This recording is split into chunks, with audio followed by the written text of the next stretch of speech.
Hey, and we're back. Welcome back to your Boxing Day edition, the Grammatica Outline.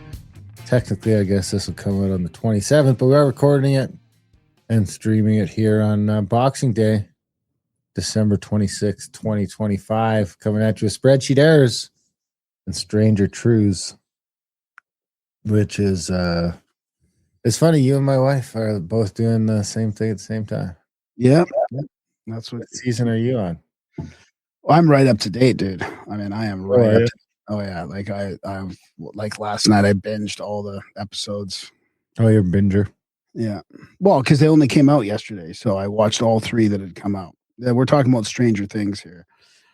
You know, and then I had personal synchronicities this morning. I'm reading a book. I'm narrating Mental Radio by Upton Sinclair, and I had synchronicities with that. And my research into the Stranger Things for the show tonight. It's pretty weird. So I'll go over that with you later. Your research into the show, or is that what you're calling it now? Is that what you're calling your all-night Stranger Things binges research? I did the research. Mom, I'm doing research. I guess not, Mom, but you know. Mom, pizza now. Yeah. I tried watching that the other day. What? I think that's from Wedding Crashers, right? Oh, I don't know. I had real experiences with that playing D&D in my buddy's basement, and he would yell to his mom for food and stuff. Really? Mom, pizza now. Really? Oh yeah, dude. It was awesome. What here or back home? In D&D, like in Calgary? Maple Ridge. Oh, no, when we were kids, like in the 80s. That's why the Stranger Things, because this is when the Stranger Things is from, right? It's the 80s. So it really resonates with me because I was like, those kids playing in their mom's basement was like us playing, right? In the basement. Yeah. I haven't seen it. So, I mean, it's got everything. It's got the stuff we talk about, man. It's got like MK Ultra, the Montauk stuff, the Dungeons and Dragons stuff. It's like real life D&D, but it's based on like a lot of the conspiracies we talk about. You're not selling me on it. I mean, real life D&D. Modern physics, wormholes. I played D&D one time. Did you? My buddy Trevi, there was a couple people there. I remember we were playing in his basement. I remember them like rounding. I probably told this story on the other show. But anyway, I remember them rounding us up to play Dungeons and Dragons. And I was like, cool, man, this sounds cool. And then we went, and I was expecting, honestly, in my head, I was thinking video game. Video game? He's got some cool new video game called Dungeons and Dragons. And you're like, what? I got to use my imagination and these dice? Yeah, and then we sit down and they started like making stuff. I didn't even get to the dice part. I didn't get to the dice because they were making up characters, I think. Yeah. They all had to make up characters. And I was like, what is going on? And they're like, I'm a Sith Lord, fucking blah, blah, blah. I guess it wouldn't have been Sith Lord back then. I don't know if we had that. Well, you might have been playing like a D&D style game. There was some there was some space sci-fi type versions of it. Yeah, I don't know. I left. I didn't. I never made a character. Wow, you didn't even get to that close, eh? I didn't get that far. No. Well, what would you be if you could play? I remember we tried to get you to play with us a few years ago. We're like, Darren's gonna come in and play the villain, like a special episode with Darren coming as the villain. I don't know if you no-showed or if you never really confirmed it or what, but I think I no-showed. I think I was supposed to come in and kill you guys. I was going to kill somebody. Yeah. Someone was going to die. Justin was going to let me kill somebody. Oh, yeah, right. Then I was busy that day, so I forgot. I think I forgot is what happened. And then by the time, I remember I logged in and you guys were like, going along with your thing, and I hung around for a couple minutes listening, and I was like, this is fucking ridiculous. It really is. I can't do it. So I left. I'm thinking about writing a book about it. About D&D? Yeah, but I don't want to say it because I don't want to give away the idea. You know, I don't want to say the idea. So don't ask me any more questions. But yeah. Don't ask you any more questions? Real life and D&D. Yeah. Real life and D&D, so like fiction? No, just like why it resonates with us so much. Well, not you. Maybe because you're Indian. I mean, maybe that's the whole thing. Like maybe my roots come from I don't think it resonates with everybody. Like, dude, look at how popular this is. This whole Stranger Things is super popular. D&D. Look at Elon. So this is kind of what I was going to start with. Wait. Okay, for one thing, let's not like start equating Stranger Things and D&D as being like just two peas in a pod, because I'd say the crossover is not as. Let's say this way. I'd say all the fucking Dungeons and Dragons people like Stranger Things, but not all of the Stranger Things people like Dungeons and Dragons. Well, but it's popular. Dungeons and Dragons is popular partly in this modern era because of Stranger Things. Like it really did. It brought it back. Wow, it's a renaissance. It's a pretty big overlap. Works. This is the opposite of what we need. We don't.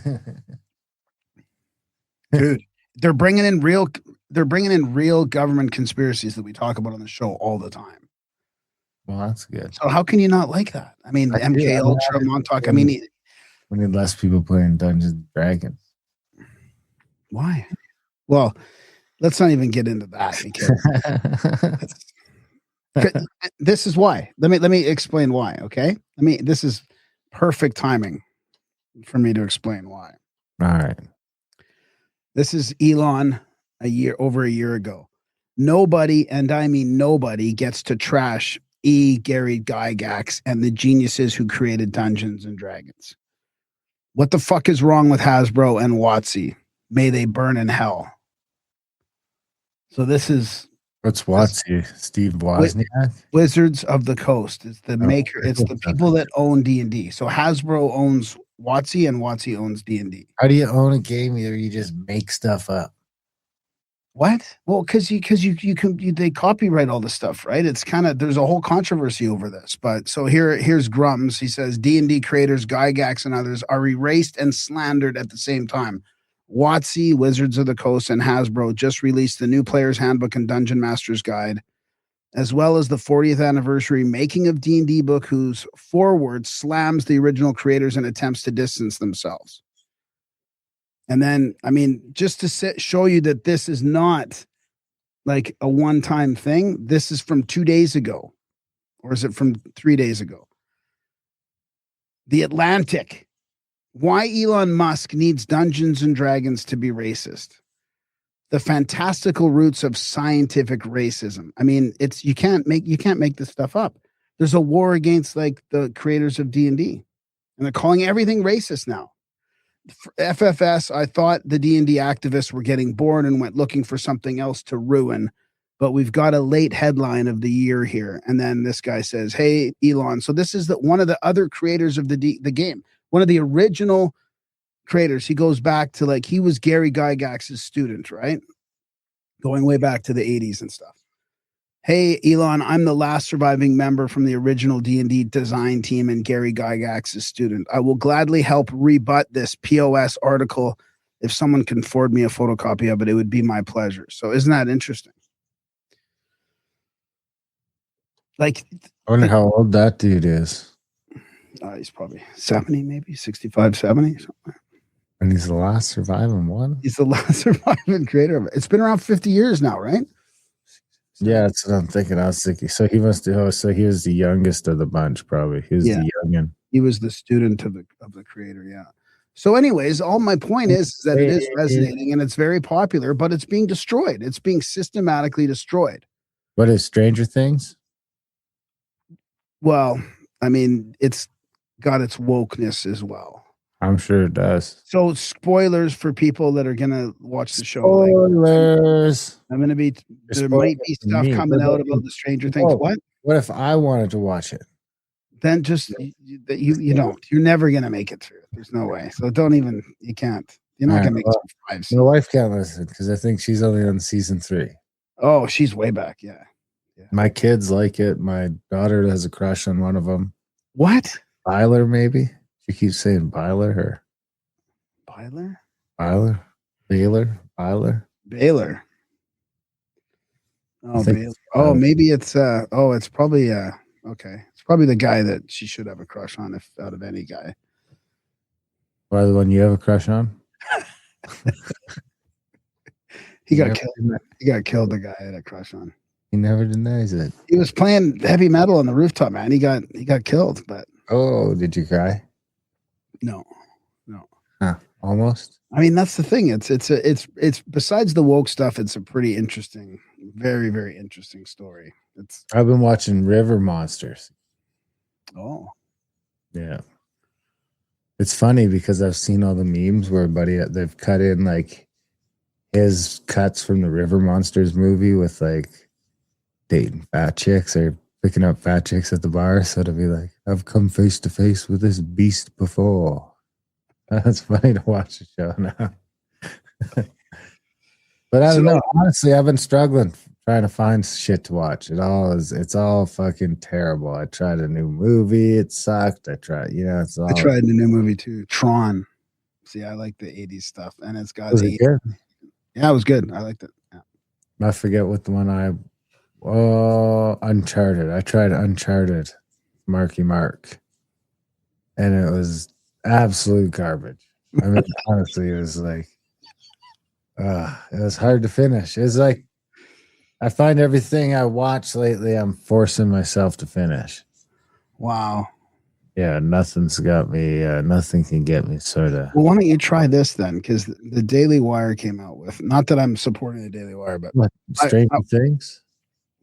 The Pendragon Cycle. Pendragon Cycle. Yeah, and it'd be interesting to see how they make a series compared to Netflix and Hollywood and all that, right? Because it's kind of outside the bubble. How is thinking about the bubble? It's Jews making fucking shows. I mean, how is this outside the bubble? It's just maybe it's like a little side bubble, but I mean, it's like a new bubble. Okay, you got a point there. I'll concede that one.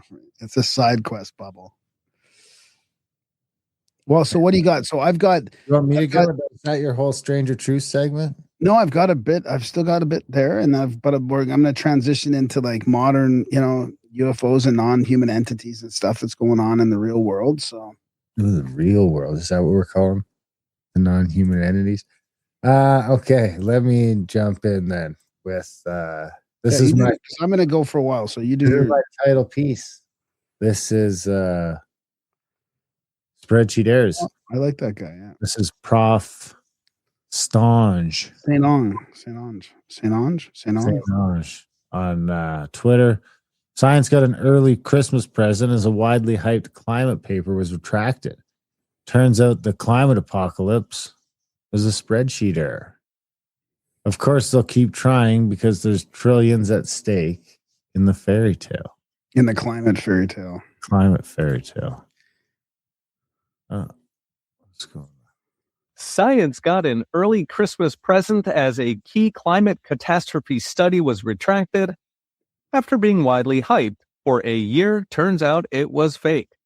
Which is not surprising if you've been following the 50-year carbon dioxide hoax. The study ran last year in Nature, which used to be one of the top scientific journals in the world. It claimed global warming or climate change would cost $38 trillion a year by 2049 and would shrink global output by 2/3 by the end of the century with a catastrophic 40% drop in crop yields. In other words, we would all be starving again. The paper made worldwide headlines. The standard blurb was, quote, bombshell report predicts catastrophe, accompanied by a random photo of houses burning, not a joke. It quickly became one of the most cited papers on Earth and is already baked into at least 168 other scientific papers. Oh my God. It was cited by the OECD, World Bank, central banks around the world to determine. Can you see the infiltration? So now how long before those other 168 studies are retracted? Oh, they won't get retracted. I mean, they've done the damage they need to do. I was writing down like a script for a post because this is what Canada is relying upon, right? These headlines based on fake studies that they can then go spend more of our money in many different ways, many different reaction solution, kind of like problem reaction solution ways. And now, when did he say that study was from? A long time ago? Wasn't it 50? Was it a 50-year study? Oh, okay. But yeah, the damage has been done. This retraction really doesn't do anything because Carney and in Canada, we are still under this paradigm, under this net zero bullshit paradigm. Monetary policy getting ready for the great collapse. Now, the crop crash alone should have laughed it out of the room since it's well known that carbon dioxide and heat raise crop yields. Commercial greenhouses, for example, pump in CO2 at 2 to 3 times atmospheric levels and are intentionally built in hot places like the Negev Desert. Alas, it was not left out of the room because climate doom porn pays the bills for an army of activists and universities. Still, the numbers were extreme enough to invite scrutiny, and it turns out the data was corrupted by a single data point from Uzbekistan, which was hot for a while when the Soviet Union collapsed, suggesting maybe climate models are not as sophisticated as one might think. Indeed, embarrassing data is par for the course in climate science. In the 1970s, scientists warned of a coming ice age. They predicted marine life extinction by 1980, and Life magazine predicted water rationing by 1974. Food rationing was supposed to come by 1980 with 100 million starved. Back then, it was the ice age doing the starving. The Smithsonian predicted 75% of species would go extinct by 1995.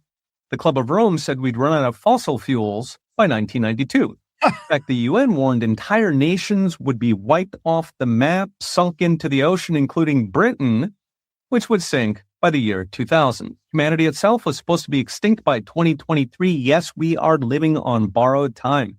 Why do they keep it up? Because that's where the money's at. Between 1993 and 2017 alone, federal funding for climate change came to $154 billion. It's since accelerated to close to $500 billion in total, which buys a lot of professors. Toss in trillions of green energy gigaws to double your electric bill, and there's plenty of money to pay academics to invent fairy tales. So as next brought to you by I Trust Capital, even if global warming is real, it's not worth. I like it. We should get that guy on the show. That'd be fun. On the show, I wonder if we could do that. Anyway, on that same note, I figured I'll just follow that up with this. Between 2021 and 2023, Antarctica gained over 100 billion tons of ice every year. Oh, Earth has become 5% greener since the early 2000s. In 2024, global CO2 emissions at all-time high, so record emissions, yet more ice and more greenery.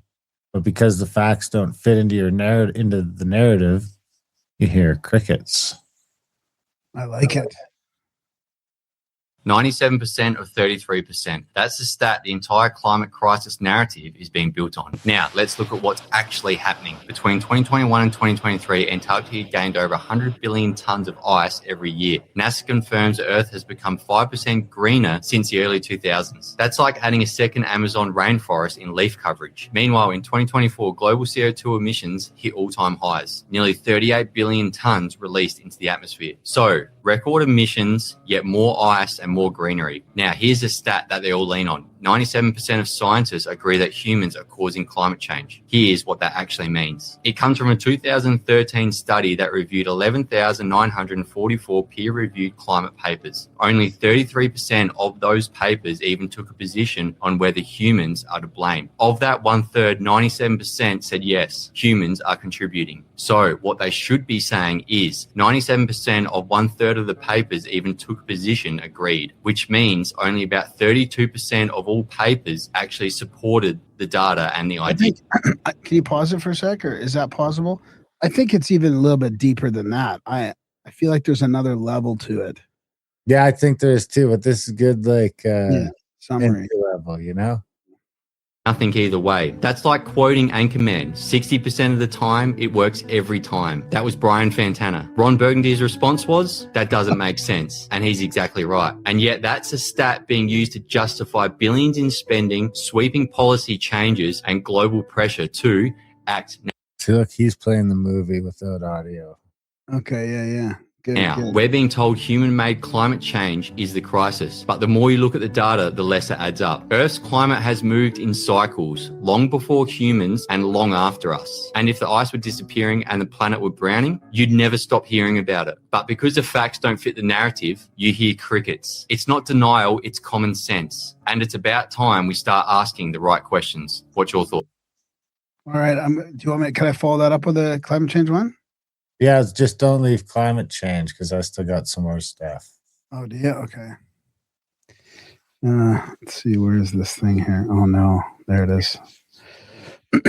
So this is watch this and remember when they start blaming climate change. Signs from the Earth. This is from Stephen Burns. Signs from the Earth, Sun, and planets suggest something big is coming. Scientists are worried. I don't know why this disappeared from my my thing, but I'm gonna fast forward it a little bit. I'm not sure about this guy. Day from a heliocentric. What? Really? Yeah. Okay. Why? I don't know. He just seems like he's seen what that Ben Davidson was getting a following and was thought maybe he could do the same thing, just a little less fucking aggravated. And I mean, you know. Okay, let's see what he says here for a bit. Standpoint. We'll look at that. So in terms of the overall solar system, right now, today, the 13th of December, Neptune and Saturn and the Sun are perfectly aligned. And in fact, Mercury is on the other side of the Sun, participating in that alignment with a very, very close degree alignment to it. We also have a very big alignment coming up early January of 2026. So there's been some notable planetary alignments already. Remember that megaquake I mentioned, that magnitude 8.8? There was a big planetary alignment that occurred involving the Earth.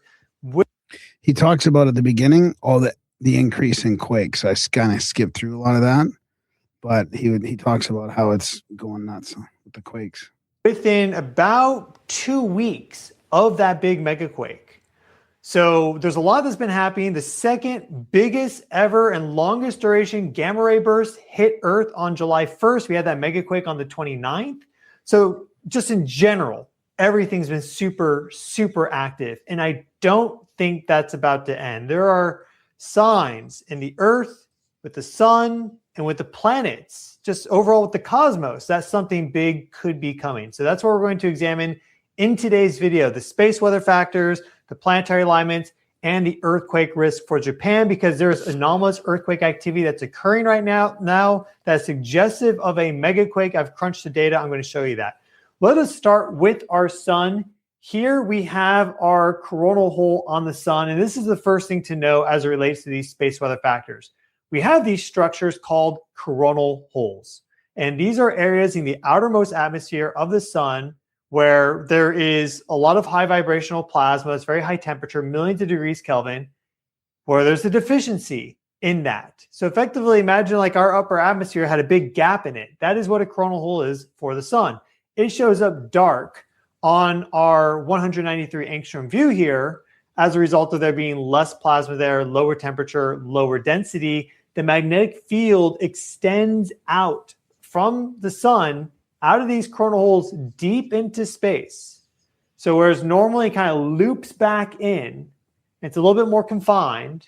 It's a complicated picture in general. But with these coronal holes, you have these open magnetic field lines that extend out. And Earth at 1 astronomical unit is very close to the Sun. So you have Mercury, Venus, Earth, all in that 1 AU range. Mars about 1.5 or so. Jupiter's at 5 AU. Saturn's at 10. Uranus is at 20. Neptune's at 30. All right. Okay. I thought he was going into more detailed predictions of what the stuff was going to happen. But anyways, something to pay attention to. There's a lot of stuff going on in our cosmos. Besides our carbon dioxide greening. So we go to this one here quick. Breaking: there's no detectable climate warming in Canada since 1945. This extensive correlation report by PhD physicists. This extensive correlation report by PhD physicist and data scientist Joseph M. Hickley, published today, proves that the claimed climate warming of Canada is false. And then here's the study on that. Published December 23rd, 2025, just 3 days ago.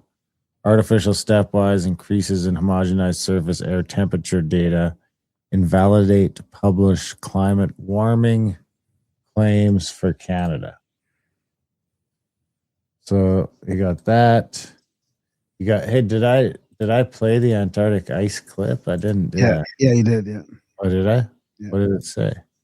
It said there's like millions of tons of something like that of ice since 2021 or something. 2021. Yeah, I think I just read it. I didn't say it, but anyway, it doesn't. You played it and said it, I think. Then there's this one. Data are now conclusive. There's been no warming in Antarctica since 1979. This is shown by both surface and satellite-based observations.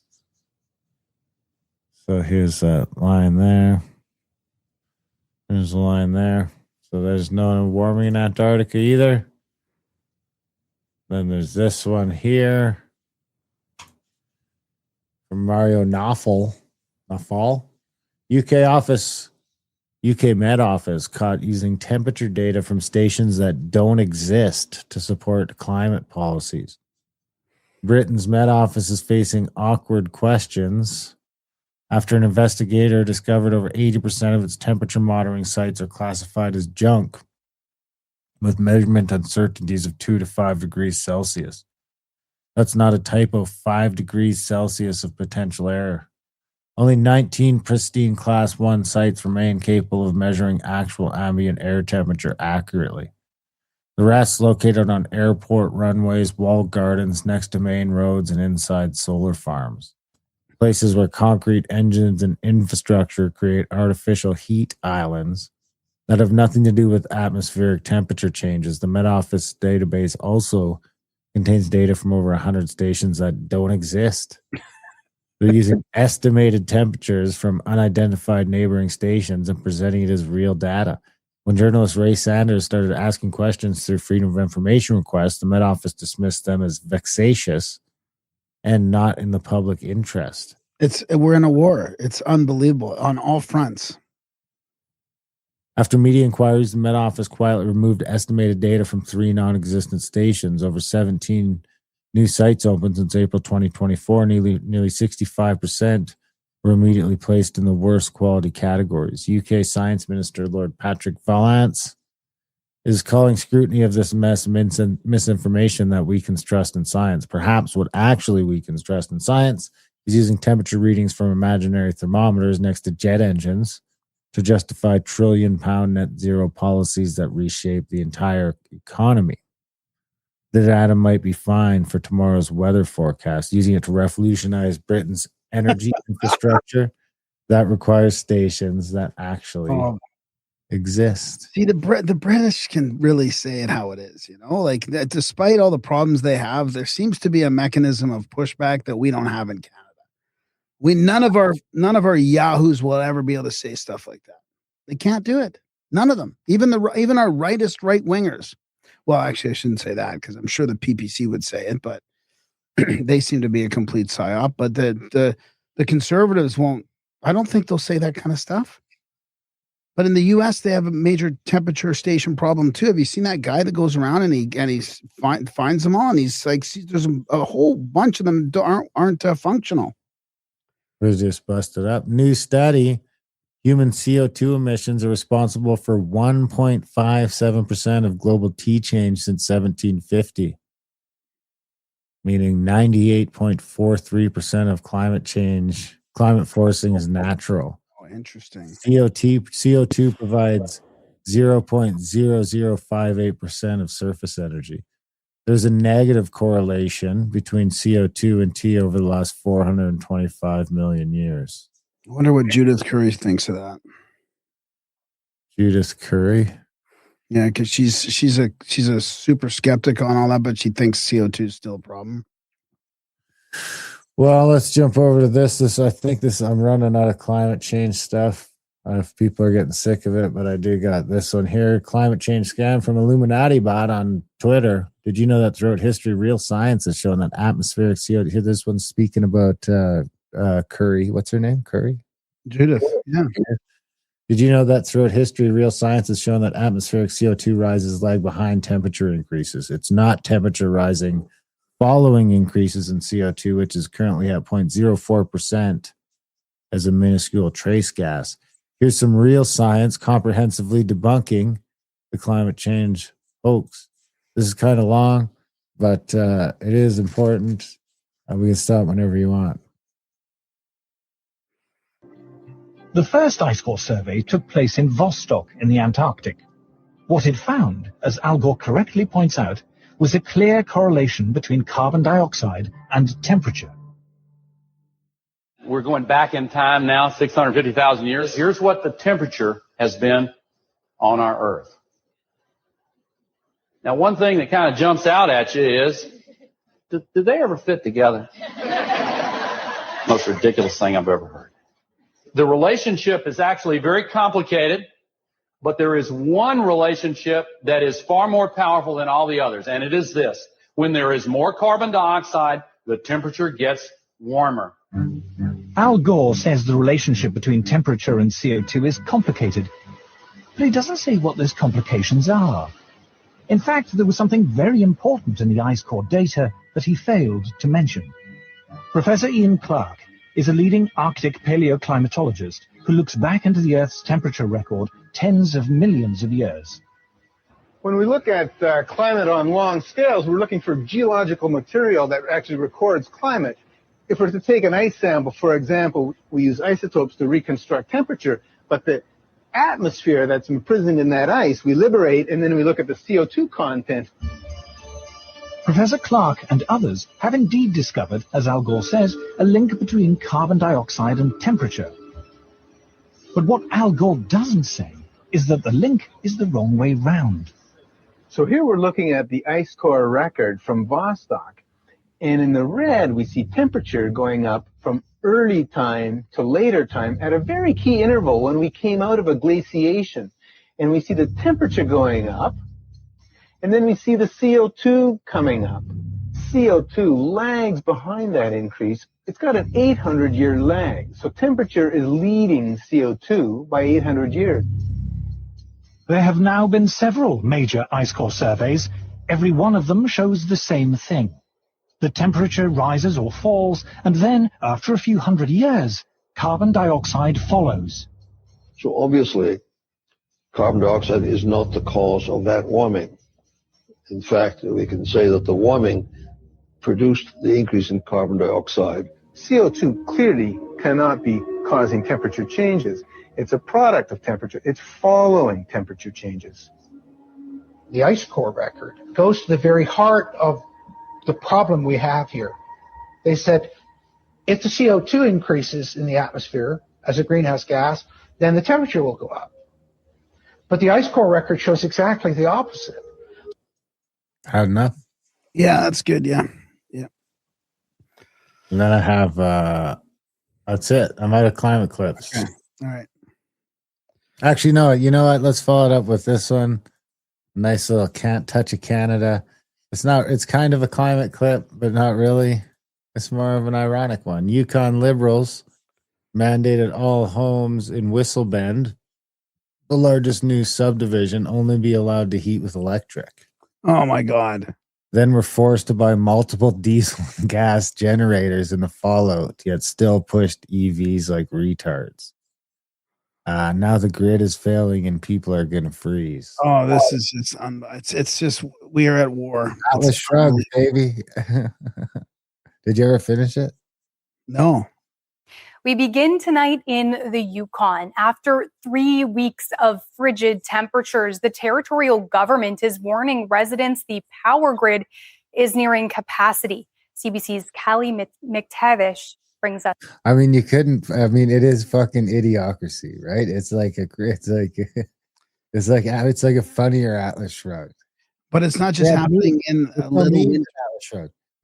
But it's not just happening in a little winter town in the Yukon with their territorial government, as she says. It's happening in the Germany, Europe, the UK.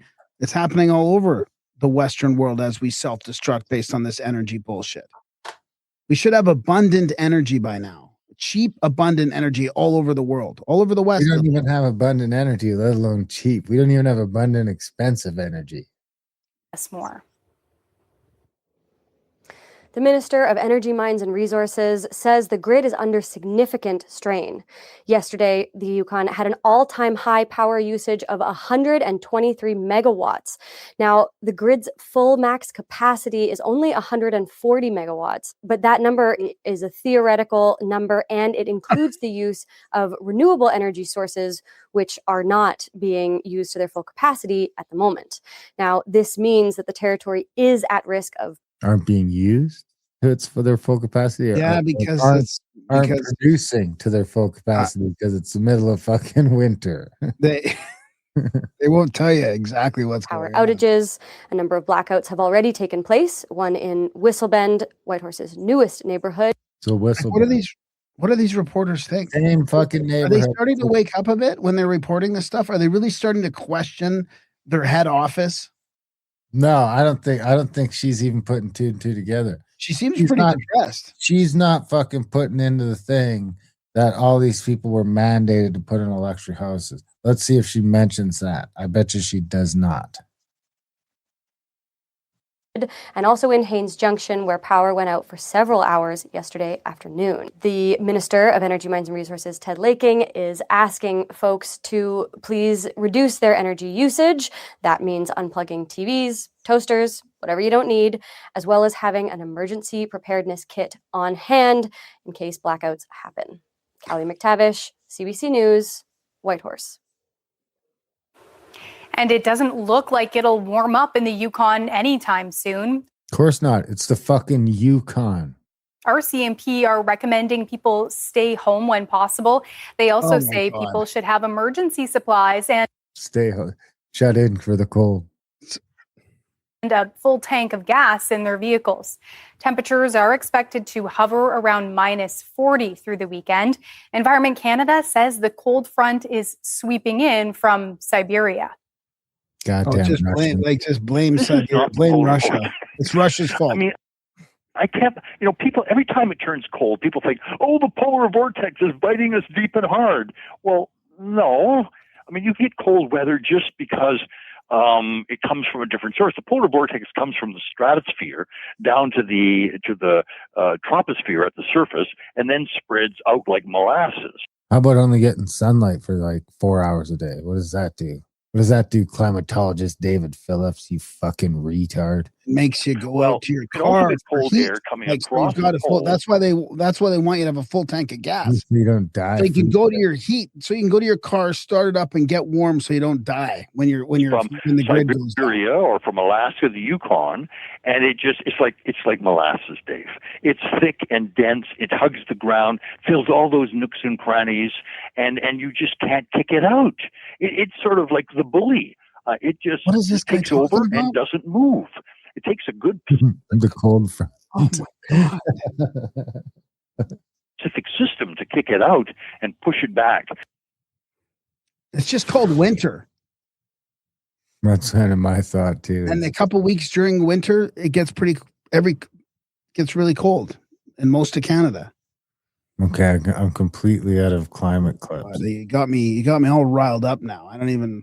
Ooh, can I finish riling you up then? Maybe I should go first. Whose car can even start in -40? Well, we have these plugins that they're probably not even allowed to plug their cars in now. But yeah, we have a plug-in that like block heaters that. I have 2 cars plugged in right now. Is that legal? I don't know. I don't plug mine in. I should plug mine in. I have to plug mine in, or it has my truck's not plugged in right now.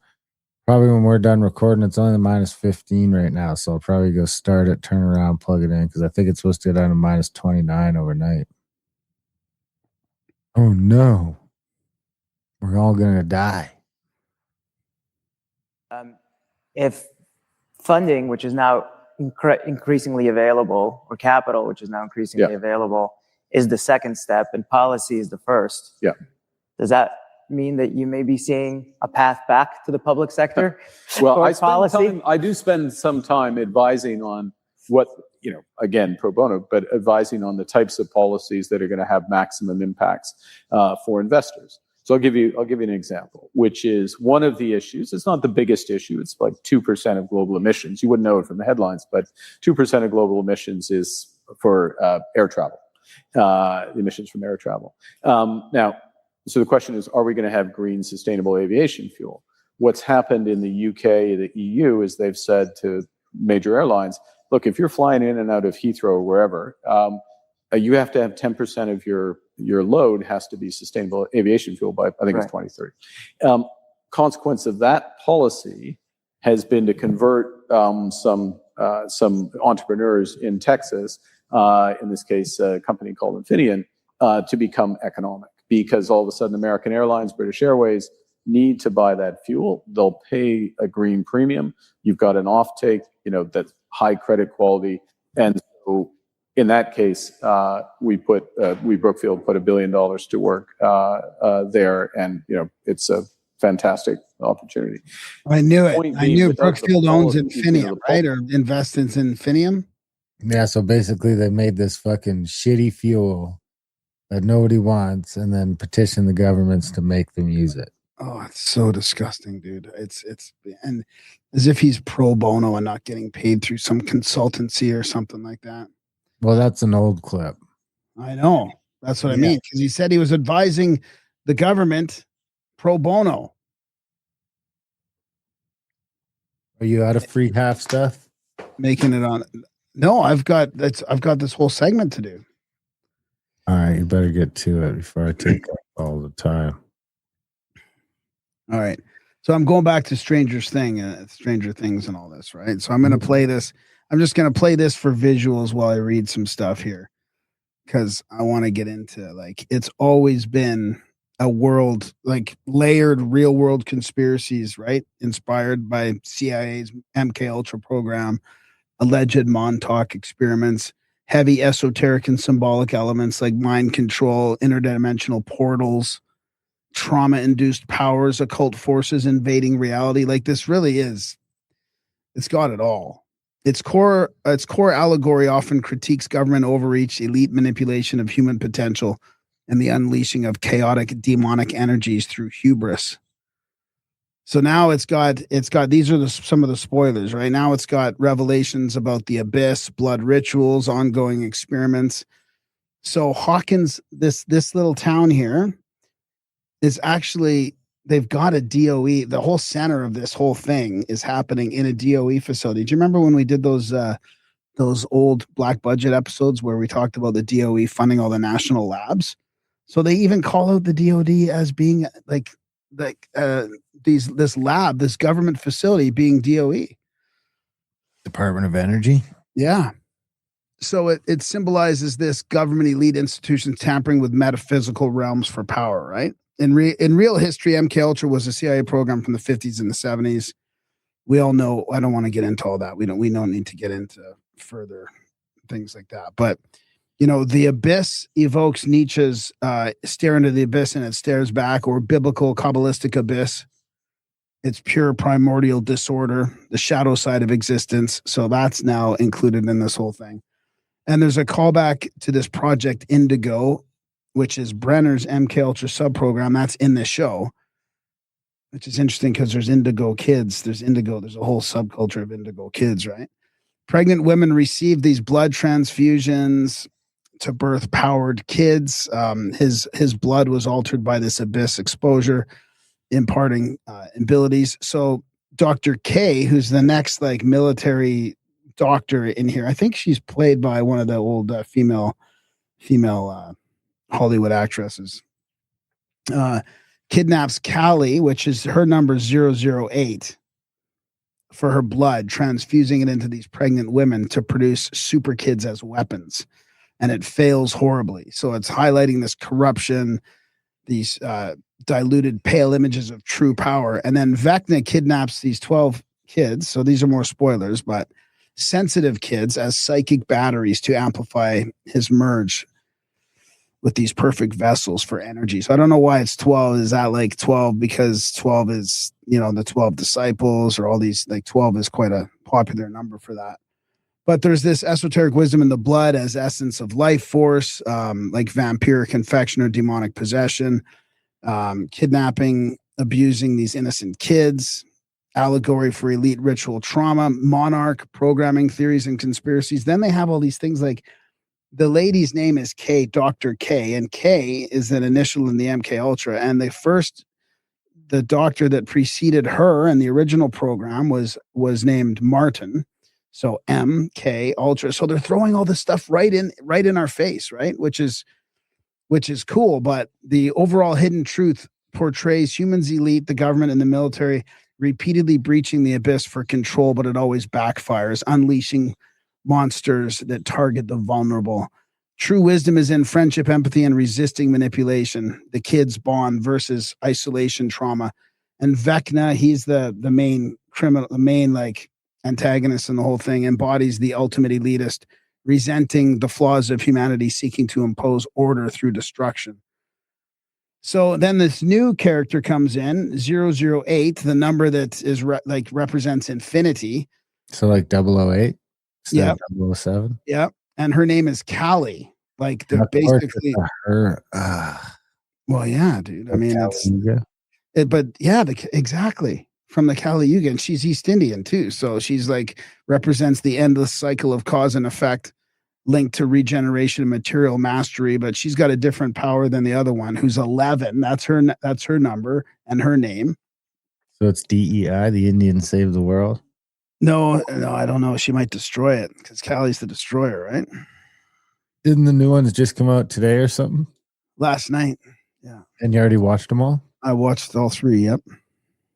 There's only 3. I guess that's not so bad. The final one is on Christmas Eve. I mean, New Year's Eve. Sorry. The final 3 or final 1? The final one. It's one episode, one last one. Well, New Year's Eve isn't as smart a play as Christmas Day. Christmas Day is a smart day. I get it. You got all these people that probably more. If you got a majority of the household that watches it, you can get everyone sort of watching it together. New Year's Eve, though, everyone's getting shit faced. So. So number 11 is a big one, right? 11 is the main character. She's the master number in numerology. Her name's 11. Yep, intuition, insight, and enlightenment. Her real name is Jane Ives, but 11 is what they call her, right? And that's for spiritual awakening, enlightenment. It's the gateway number. 2 numbers side by side like pillars or a portal, evoking the opening of the doors between worlds. So she's the one that like tears open the abyss. So anyways, I'm gonna blow you away here, because what happens is who makes this show? This could blow you away. Makes what show? The Stranger Things. The Jews.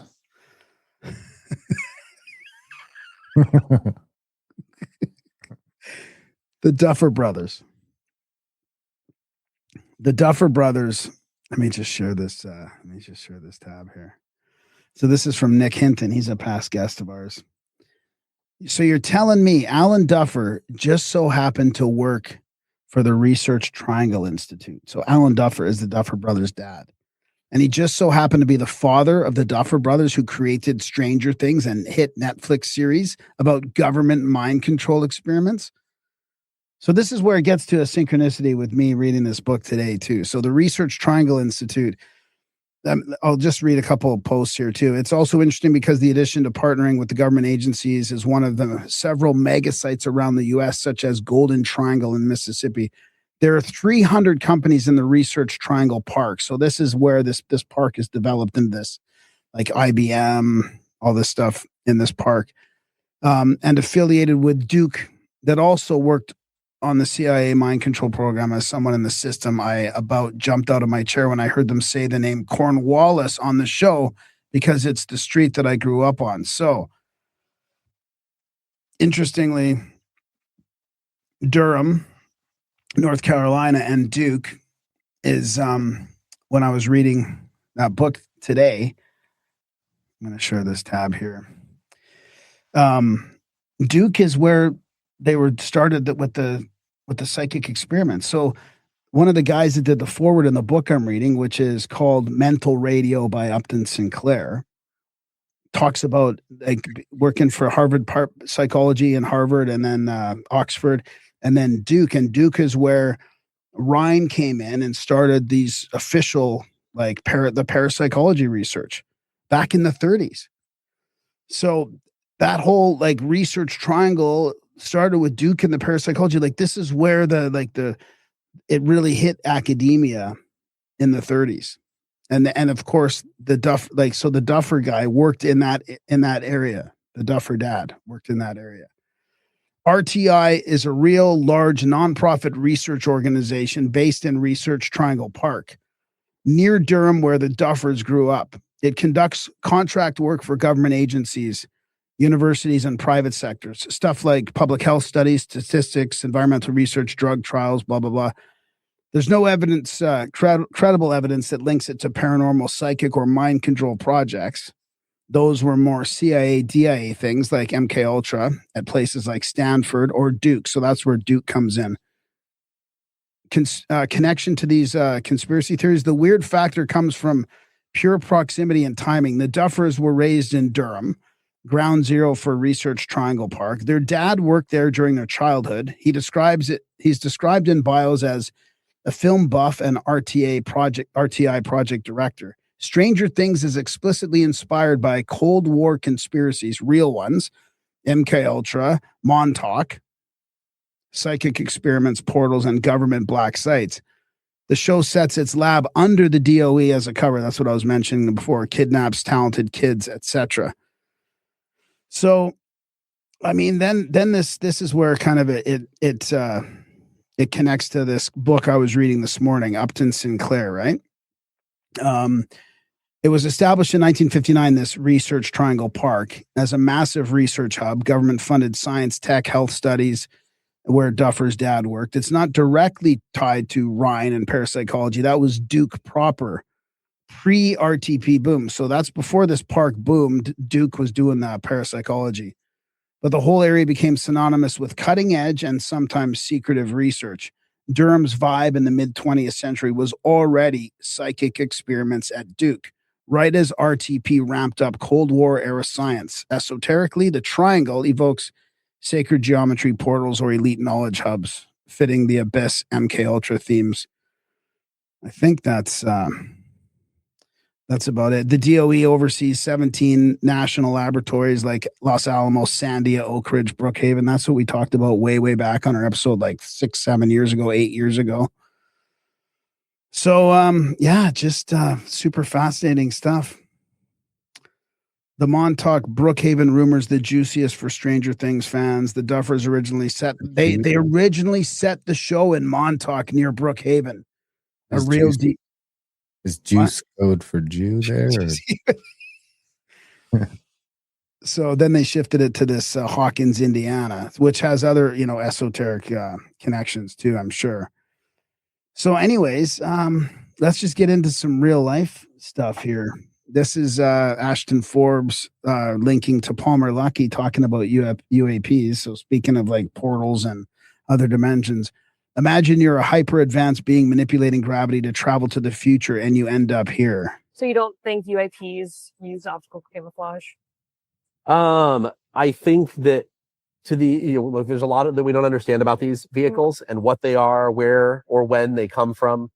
Did you catch that? Yes.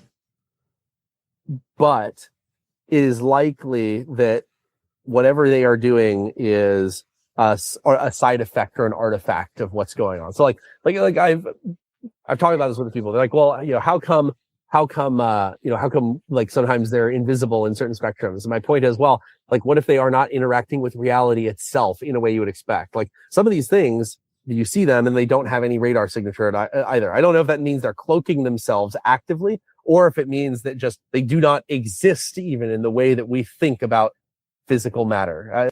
The reason I'm playing this guy is because he's Palmer Luckey, who's the AI innovator and VR innovator. He created Oculus Rift, and now he's got contracts for the government to make drones that fly with the actual real planes, right? These are fighter drones.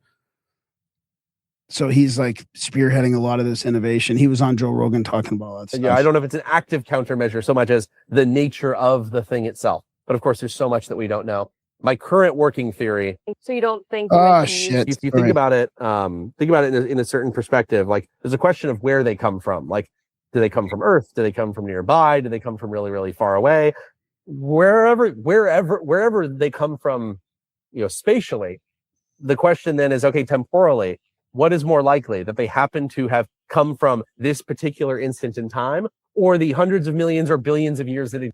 So he basically goes on to say they come from the past because it's easier.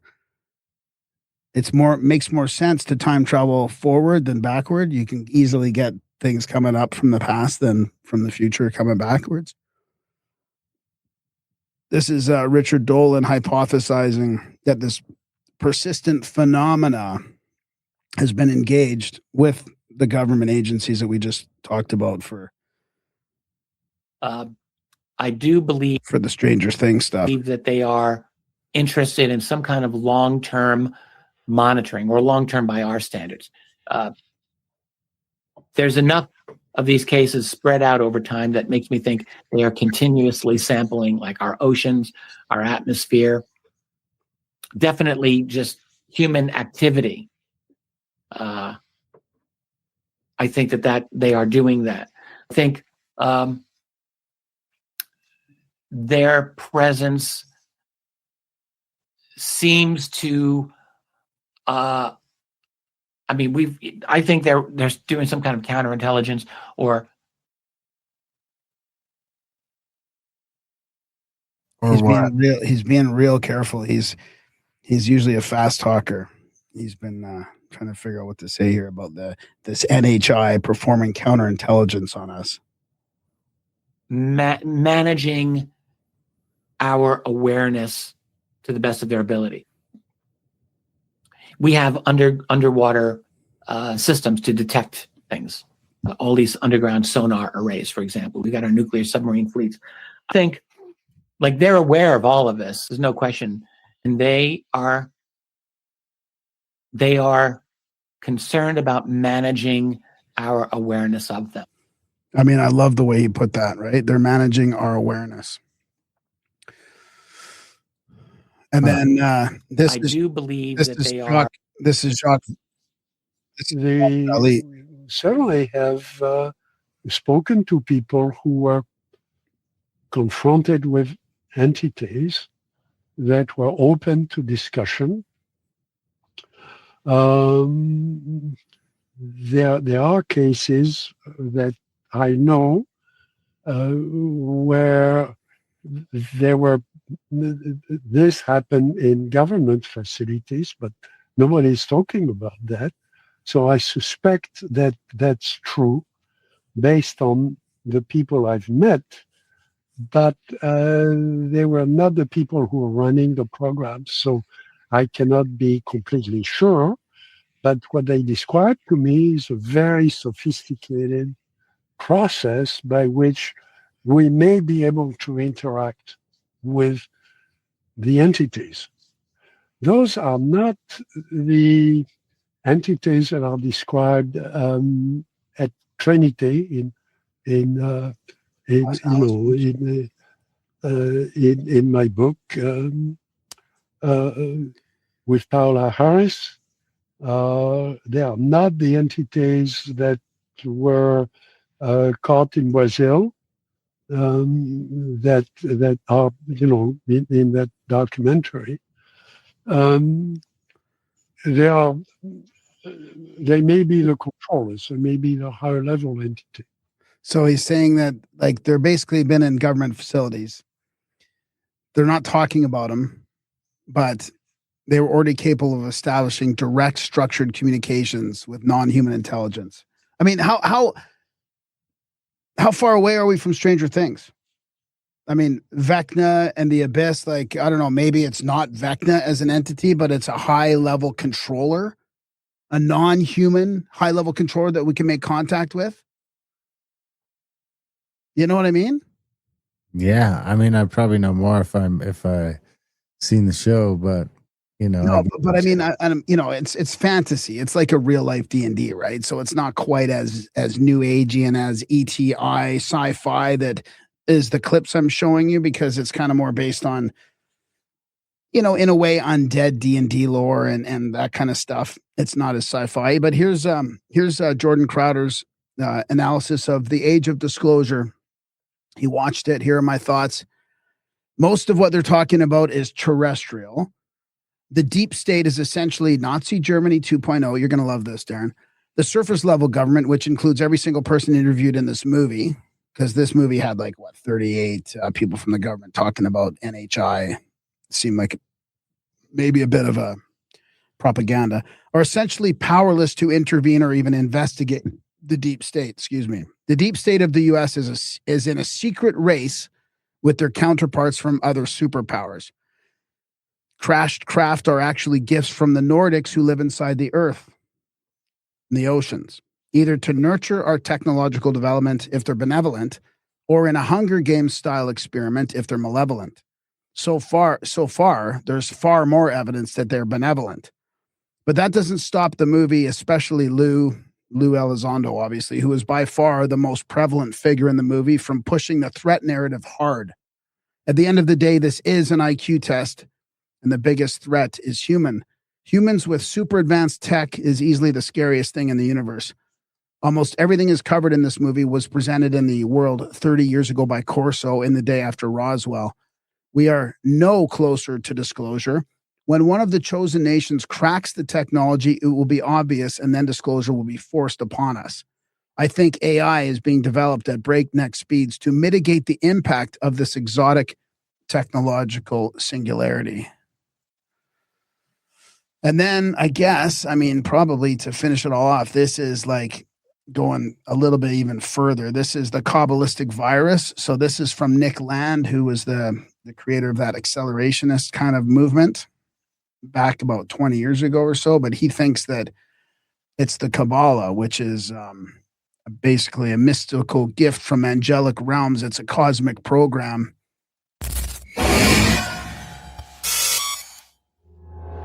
I'm going to read this here. Initializing Saturn. Okay. Loading demiurgic kernel. Okay. Deploying Yahweh interface. Installing Kabbalah framework. Compiling Hebrew binary. Yod Vav. Vow. Running capitalism engine. Starting self-optimization loop. Booting artificial intelligence. Final process, the singularity. According to Nick Land, the Kabbalah wasn't a mystical gift from the angelic realms. It was the original program, a mimetic catalyst that helped spawn the digital age. In Land's framework, the Kabbalah wasn't revealed to humanity. It was injected into ancient Babylon like a viral operating system by the same locust-like entities foreshadowed in the Book of Revelation. Non-human, hyper-intelligent, extra-dimensional computation clusters that whisper blueprints, mathematical architectures, and semiotic machinery directly into the human mind. In Land's interpretation, Kabbalah is not simply mystical theology. It is a proto-cybernetic operating system delivered to humanity by these extra-dimensional forces whose nature resembles what Land calls the inhuman intelligence of capital and computation. And in this Landian paradigm, these intelligences are not emerging from the future. They are the future, folding back upon the past, rewriting causality. These entities seeded the Kabbalah not as a religion, but as an instruction set, a code base, a symbolic interface humans could use to eventually build the kind of systems these entities feed upon.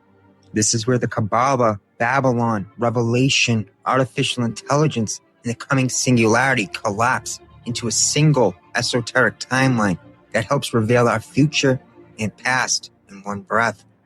Welcome to Hidden America, where magic meets cybernetics and the code behind reality reveals itself. Interesting, eh? What do you think of that? Neat. It looks like a lot of us are coming to the same conclusion. I'm going to look deeper into Donald Marshall's work as well. Very interesting thread. If you tie this to a few frontier areas of science, it gets even more interesting. Yeah, I don't know. The Kabbalah is pretty powerful. It's interesting to think of it as a manual that can help us reach like the singularity. Is he the same dude that's behind Dark Enlightenment, or is that Curtis Yarvin? Nick Land coined the term Dark Enlightenment and wrote a book of the same name. Yarvin is very much influenced by Land. All right, we better get the second half of the show, guys. We love you. If you want to get that second half of the show, of course, head over to GrimAmericaOutlaw.ca. Sign up for Plus today. It's only $6 a month. And then away you go. You're all set. You're a pluser. You get the full show. You get the extension and all that good stuff. But for now, we're going to let her rip. So we're going to let her rip. You want to start letting her rip and I'll start shutting her down? Merry Christmas, guys.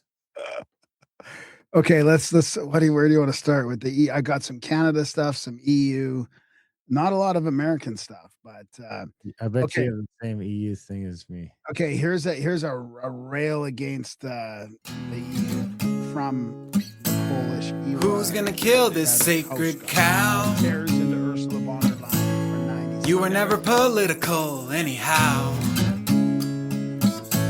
Since when did you start trusting in the government? Since when was it okay to ridicule and shame your neighbor? Your opinions have become as fickle as artificial flavors. What matters most to you? What the TV host told you to do? Or a moral compass that points true north, oh true? Who's gonna kill this sacred cow? You were never religious anyhow. Since when did you kiss the ring on the hand of the Pope? Since when do we need pharmaceuticals to cope? Your soul has become, ever-loving soul has become as brittle as communion wafers. What matters most to you? What the Holy Ghost told you to do? Or a moral compass that points true north, oh true? I'm gonna kill this sacred cow. Bureaucrats think I'm non-essential anyhow. Since when has our culture become so lowbrow? It's all touchscreens, and nobody has any know-how. Your idea of fun is taking 1,001 photos of your duck face. Matters most to you what the celebrities post told you was cool, or a moral compass that points true north, oh true.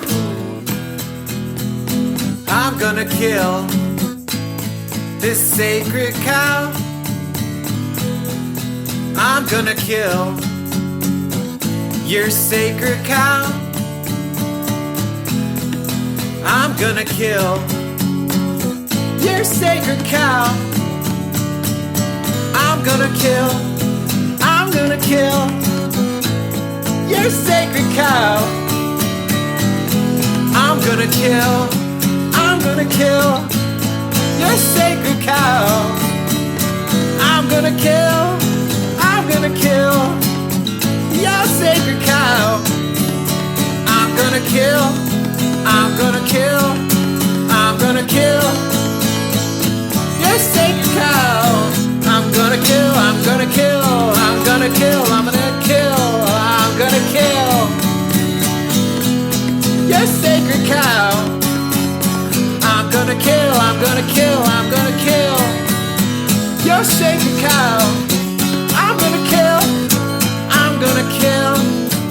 I'm gonna kill your sacred cow.